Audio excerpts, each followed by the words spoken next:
Ayan guys, meron tayong magandang kangkong. Try po natin gumawa ng kangkong chips. Ganda oh. Piliin na natin tong malalaki. Ayan. Sana maging successful po siya.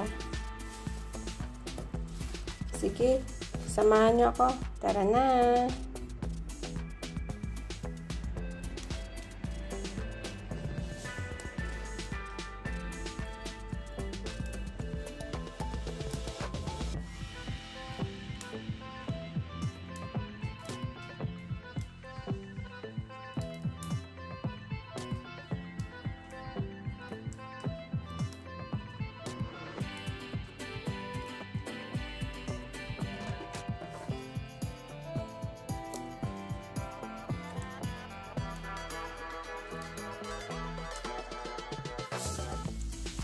Ito na po siya, oh. Ayan.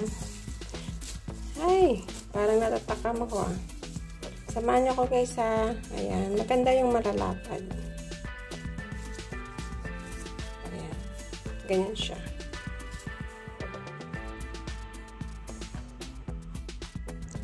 At ito po ang ating mixture. Dito po natin i-dip ang ating kangkong. Nasa screen po yung ating mga ingredients. At ito po ay nahugasan na natin. Malinis na po yan. O, tara na. Magprito na tayo. Ayan guys. Dip. Nilagyan ko talaga siya ng medyo may hawakan para hindi mahirap pag nagprito ba. Diyan ka lang hahawak. So, ito na.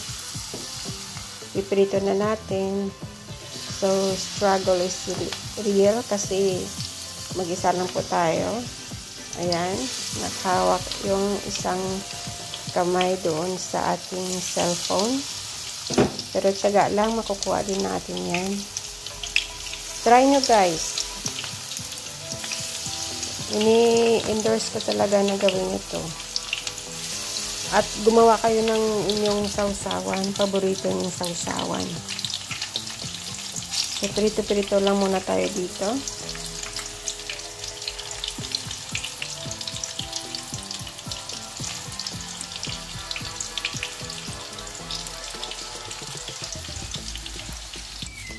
Check nyo guys, oh. Ganda ng sound. Malutong po siya guys. Kailangan kainin nyo na agad.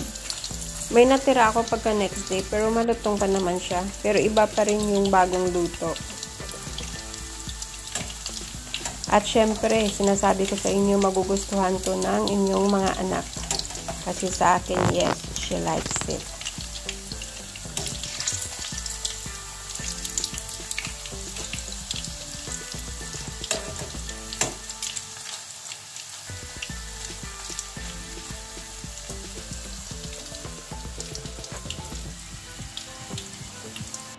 Nakarami na tayo. Ayan na. Kahit yung kangkong niya guys, malutong. Tikman natin yun mamaya. Pakinggan nyo.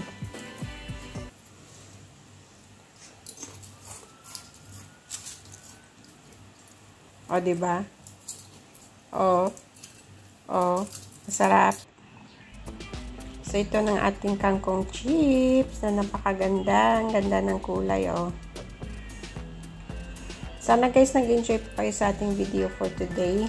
At try nyo po guys, kahit anong dahon na gusto nyo, pwede nyo gawin. Pwedeng spinach, pwede rin yung tawag dyan, pechay siguro. Huwag nyo lang dalhin yung tangkay. Salamat sa inyong panonood. At sana di pa kayo magsasawa sa pag-support sa aking channel. Have a nice day guys. Stay safe palagi. Bye-bye.